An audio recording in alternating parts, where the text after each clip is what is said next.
Okay, so today I'm making some fire starters, tinders, because most fire tinders are basically wax and cotton, except kind of expensive. Like some go for even like over $1 for one freaking fire tinder. So I bought a big packet of hundreds of cotton rounds for a couple bucks, and a bunch of candles for more than a couple bucks, like $3.50 for 6 candles.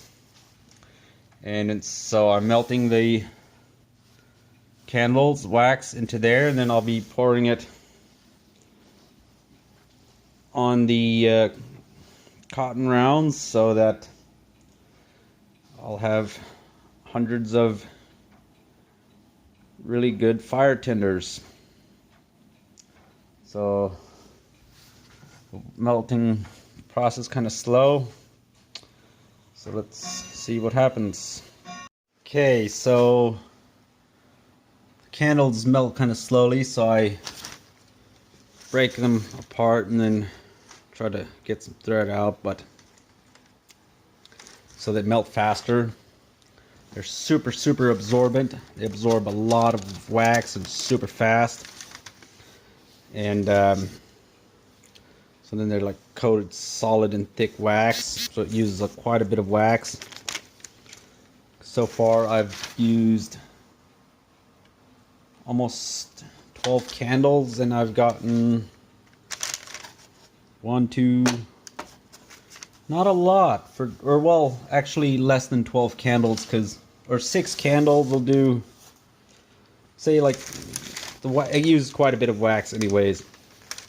Quite a bit of wax. Because there's like 6 or 7 or 8 candles in there, and that's what I've made so far. So one candle will do maybe a dozen tinders. Maybe. Very maybe.